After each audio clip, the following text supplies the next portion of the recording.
interviewing the very talented Miss Toya Rose. Oh my gosh, I saw this girl over in Apollo singing, killing this Mariah Carey cover. She's from Georgia, but now she's living in New Jersey. She's a Jersey girl. And she's out here just doing her thing. Open up for the Blue Notes.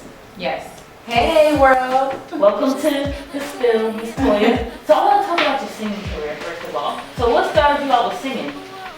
To be honest, as long as I've been talking, as long as I've known to have a voice, I've been singing.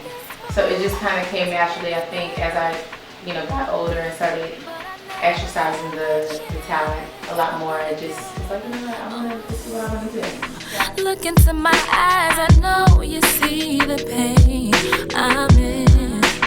Hard to believe a love like this could end. So, this voice, back to the voice. The reason why you hear it for voice. No pun on NBC at all, but the voice. Yes, the voice. How would you describe your voice for those who are just tuning in? They're like, oh, okay, who's Toya Rose? What does she sound like? Or what's her description? Well, I'm very, very soulful, very smooth. That's just how I like to sing. Like Hennessy. Yes. Yes. And I don't know, my sound, I write a lot too. So whether I'm singing the song or I'm writing the song, I write a lot. So whatever I feel for the most part, it's just a very traditional hip hop R&B sound with positive vibes, good messages. Sounds good. I love that. Who are your inspirations to kind of get that sound that you're looking for? I have so many. I mean, do you want growing up inspirations or just any inspiration that make your voice ooh? Well, my number one inspiration was Whitney Houston. Oh yes, Nikki. Yes, I love Whitney. I still listen to her like she just came out last week. I'm inspired by a lot of old school. That's what I grew up listening to. A lot of Tony Braxton, Anita Baker. Very sultry. Yes, Maxwell. Love Maxwell. Love Joe. Remember Joe? I remember Joe, but Maxwell's a man though. Maxwell's my man too. Oh, but I love Joe. Joe be killing it. Joe's alright, but Maxwell's a man though. Alright, I'm nothing like him. Oh, my goodness. And then I love Jasmine Sullivan. Yes. I love A. Marie. She had a little run, but I was really digging her. 7th Streeter, she's dope. She's dope. She's dope. So I'm inspired by a lot, but my main inspirations definitely come from back in the day. So. Gotcha. Sounds good. Well, we just warming up with this interview with Miss Toya Rose. If you don't know, this woman right here, her voice is dynamic. We're about to get into a song right now. Feel Something. Can you tell me just about that song before we play it on air? Sure. Feel Something comes from a very special place. Just kind of just experiences, different relationships. Myself as well as friends and family members of mine that I've just kind of seen going back and forth with just the inconsistency of being happy in it or feeling fulfilled in a relationship.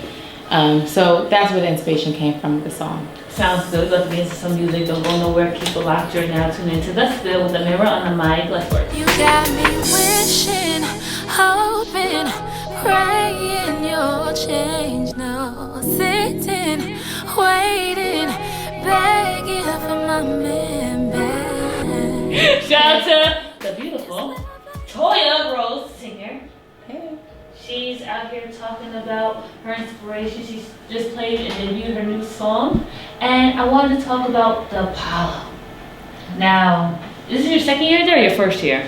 What, the Apollo? Yes. It's my first year. Your first year. I saw the pictures and I'm like, yo, check her out. You made it down to day 4 of the Apollo. I was one of the last 4 contestants that was. So okay. I'm going to be going back in April. I didn't place this time, but I'm going to be going back in April. But I didn't get booed either, so I'm happy about that. No, actually, I heard the song. You were singing Hero. And I'm like, check her out. I was actually at work. And I had my headphones in listening. I was like, yo, she's killing it out there. I love the control in your voice. So talk about that experience. You're on a stage with so many legendary people. Yes. Once Grace, So let's go into that. It was beyond beautiful. It was just everything. I was so in my element when I was up on that stage. It was over 1,200 people in the audience. So it was just fun. It was just everything you could imagine and more. You know, just the feel, the band is dope. Like they didn't even, I think they practiced for like a few hours, maybe a couple days before, and they were just so dope.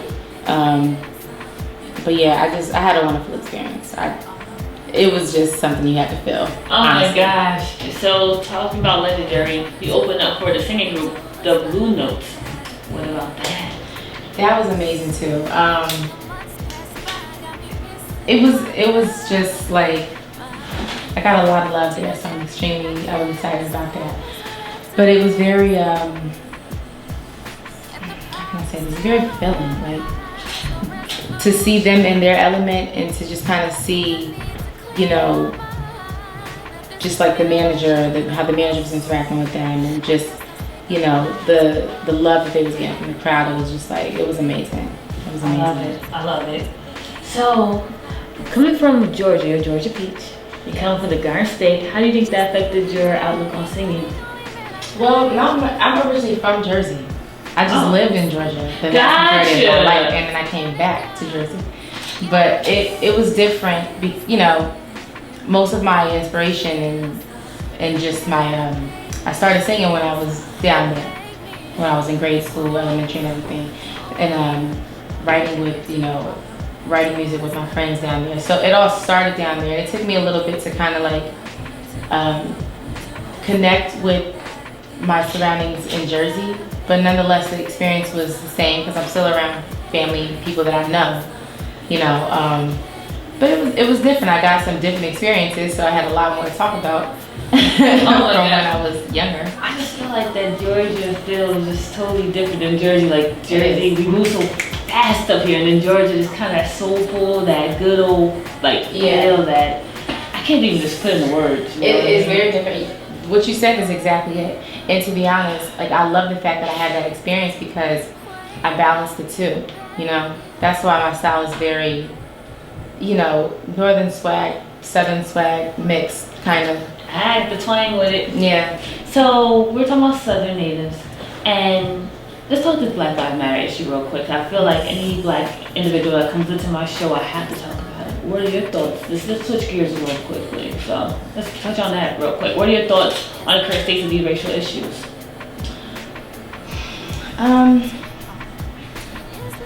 It's upsetting, but at the same time, I just think that it's an eye opener. For me, it is, and I think for many of us, it ought to be too. Things are different, but they're the same. You know what I mean? And I think it's just to see it in abundance the way that it is on TV. I think it's just a constant reminder of how much we need to re-strategize and kind of regroup.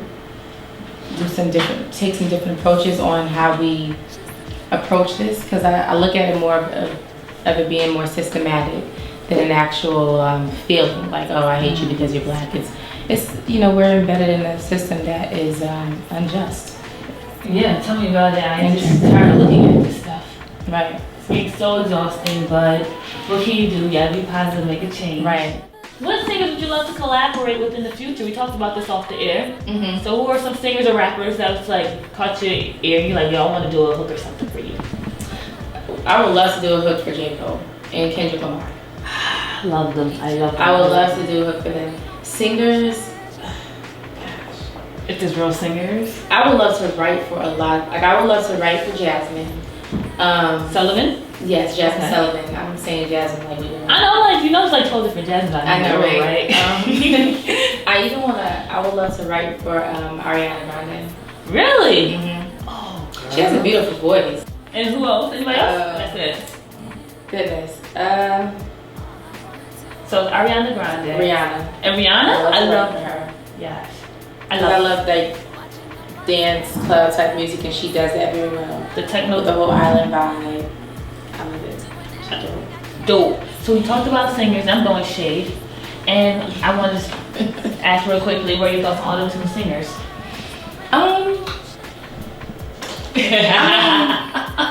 In the day and age where singers aren't really as prevalent as like Whitney Houston, like you mentioned, right. Real hardcore singing, use your vocals. Now they just go in the studio, do something real quick and put it out there. Like, what's your thoughts as a singer? Cause I feel like it's such a skill to be a singer, and it's probably overlooked a lot of times because people are now in the studio with this advancement that wasn't once upon a time ago.